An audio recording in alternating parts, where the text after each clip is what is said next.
Hello, friends, listeners, and viewers.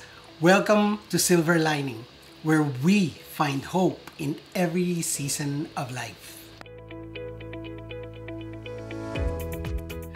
Good morning at good evening po dyan sa Pinas at sa inyong lahat around the world. Welcome back to Silver Lining. Here, we reflect on life and the wisdom God gives us for the journey ahead. Ako po si Silver and I'm so glad na kasama ko kayo ngayon. Kaninang umaga, one phrase echoed deeply in my heart. Ano ito? Ito ay ang hardened heart. Meron po tayong isang episode last February na Reaching the Hardened Heart. Pero iba naman po ang episode natin ngayon. Ang pag-uusapan naman natin ngayon ay tungkol sa hardened heart pero sa ibang perspective. Tara! Let's dive in. I've been through so many painful seasons. I've been through losses, I've been through disappointments and betrayals. Some of them still healing. Naalala nyo ba yung last week's episode? Sa ating last episode, napag-usapan natin ang tungkol sa letting God uproot what hinders. At kung paano ang God's peace leads us gently into a deeper surrender. That peace is not just a soothing presence. It's a divine strategy. Pinapalambot tayo, making it possible for God to begin the hard work of uprooting the things that no longer belongs in our lives.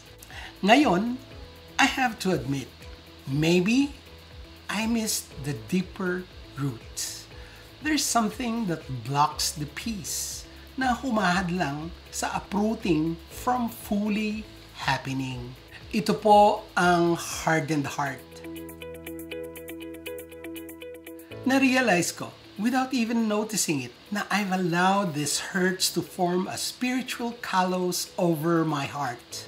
Dahil walang ibang mas malaking humahadlang sa ginagawa ng Diyos sa atin kundi ang pusong matigas na. Pusong kinalyo na, a heart that has hardened. Nagbibigay ng malakas na mensahe at loving na wake-up call ang Panginoon sa Hebrews. Doon po sa Hebrews chapter 3 verses 7 to 8, ang sabi doon, "So, as the Holy Spirit says, today, if you hear His voice, do not harden your heart." 3 times, specifically sa Hebrews 3 verse 7 to 8, chapter 3 verse 15, at saka sa Hebrews chapter 4 verse 7. Ito naman ang sinabi doon sa Hebrews 3 verse 15. As has just been said, today, if you hear His voice, do not harden your hearts as you did in the rebellion. Ito naman, doon sa Hebrews 4, verse 7. God again set a certain day, calling it today. Tapos i-move forward natin doon sa huling bahagi. Ang sabi doon, today, if you hear His voice, do not harden your hearts. Kung inuulit-ulit ng Biblia ang mensahe, ibig sabihin ito ay napaka-importante na kailangan natin itong seryosohin at pakinggan ng maigi at isa puso. Ngayon, doon meron 3 urgent warnings. Ang ating mapagmahal na Diyos longs for our obedience. Tingnan natin ang context. Ang mga verses na ito ay hindi sinasabi para sa mga rebellious pagans. Sinasabi ito sa mga pinili niya. It was spoken to God's people. Sa mga taong nakakita na sa mga ginawa ng Diyos na milagro. Mga tumawid sa Red Sea. Mga nakatikim at kumain ng mana galing sa heaven. Kahit pa nakita na nila ang ginawa ng Diyos, their hearts grew cold. Their hearts distant. And their hearts hard. Bakit? Because hardship made them forget His faithfulness. Sin made them blind to His presence. At ang kanilang disobedience slowly built spiritual calluses around their hearts.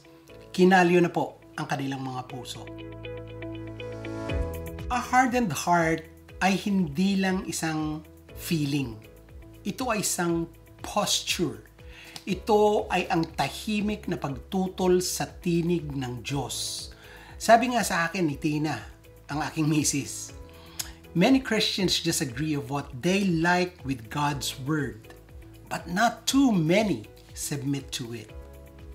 Kung isipin natin at present time, kung ikaw ay pumasok sa military at dedicated sa calling mo bilang sundalo, susunod ka sa order ng Commander-in-Chief. Wala kang choice dahil alam mo ang pinasok mo at natapos mo ang training mo bago ka isabak sa laban. Kahit pa you may lose your life doing the mission, gagawin mo dahil you submit to your authority. Pero meron din mga sundalo na ayaw sumunod kahit pa they agree sa prinsipyo. Ngunit dahil sa palagay nila hindi ito tugma sa kanilang gusto, magre-rebelde sila at hindi sila susunod. Ayaw nilang mag-submit sa Commander-in-Chief. At meron silang choice na umalis. Oo, they agree but they did not submit. Therefore, hindi sila kabilang o kasama sa magigiting na sundalo. Ang mga Kristiyanong tulad ng huli ay hindi talaga nag-submit sa Diyos, sa ating Commander-in-Chief. Kahit pa sinasabi nila, they agree sa turo ng Diyos, they agree sa Bible, hindi naman sila nagsasubmit dito. Ito ang dahilan kung bakit marami sa atin ang na-stuck, nakikipaglaban pa rin sa parehong mga weeds, still circling the same wilderness, still carrying the same emotional and spiritual pain. Ang Diyos ay hindi lamang nagsisikap na ayusin ang ating mga habits o ng ating buhay. He is after our hearts. Because the deeper the hardening, the deeper the hindrance. And until we let Him soften us again, uprooting will always feel impossible.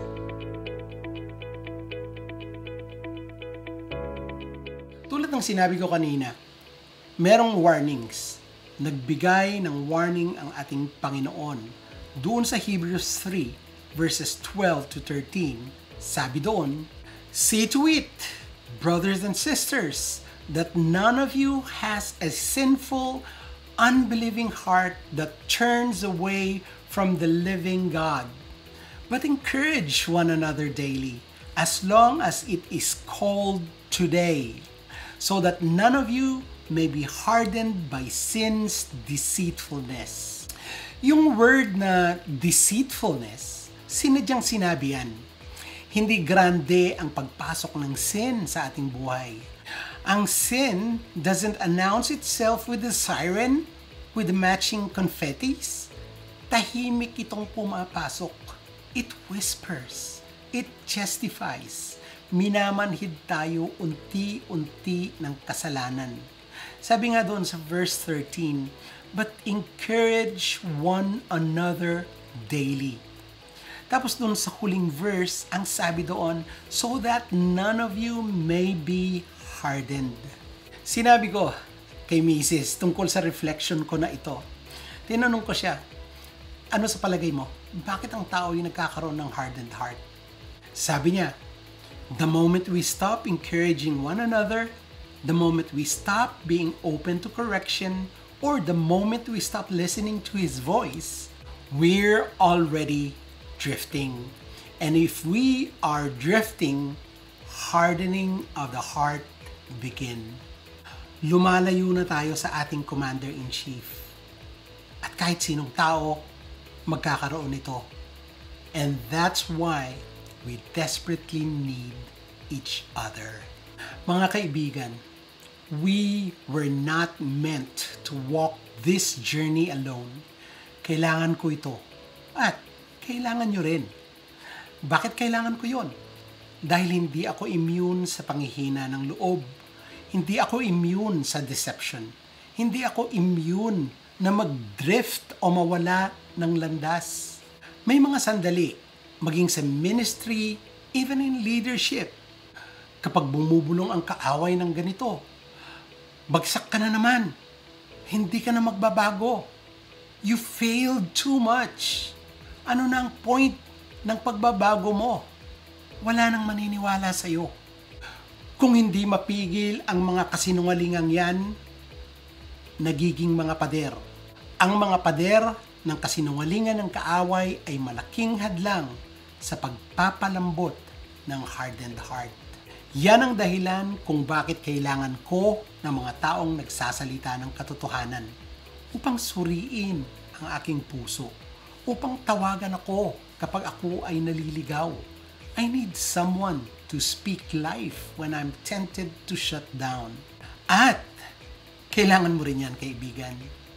No one is too strong, too seasoned, or too spiritual to live without that someone.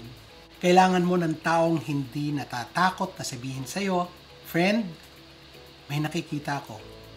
Okay ka lang ba?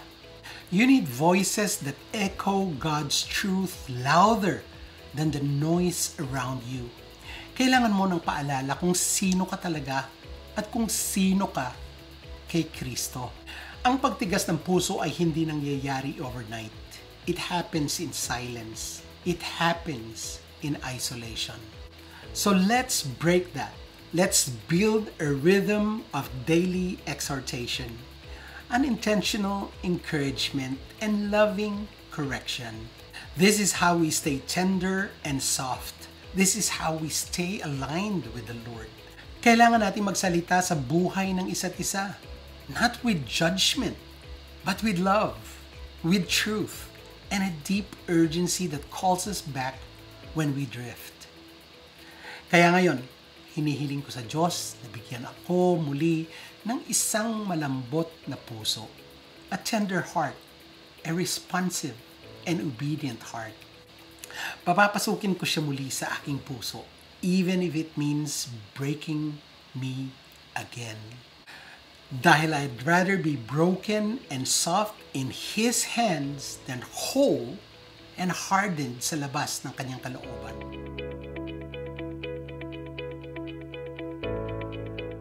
Kaibigan, tanungin mo ang iyong sarili honestly. Nanlamig ba ang puso ko? O may parte ba sa puso ko na kinalyo na? Naririnig ko pa ba ang tinig ng Diyos? O nasanay na akong i-ignore ito? Sino ang hinahayaan kong magsalita ng katotohanan sa aking buhay?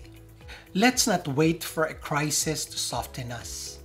Let's return now while it's still cold today. Paulit-ulit na sinasabi ito sa atin. Today, if you hear His voice, do not harden your heart. Amen po ba? Kung na-bless ka sa episode na ito, please don't forget to follow this podcast para sa weekly devotionals and life reflections. Subscribe kung nasa YouTube ka. Kung na-encourage kayo sa ating mensahe ngayon, pa-share ang ating video. Baka merong kailangan makarinig nito. Someone who needs guidance and help. Para hindi nyo makalimutan agad ang ating napag-usapan ngayong gabi, makinig muli sa kabuuan ng ating episode sa aking YouTube channel at mag-take notes. Kung meron kayong prayer request o katanungan, i-private message nyo lang po ako. Let's walk this journey together. Tara, pray na tayo.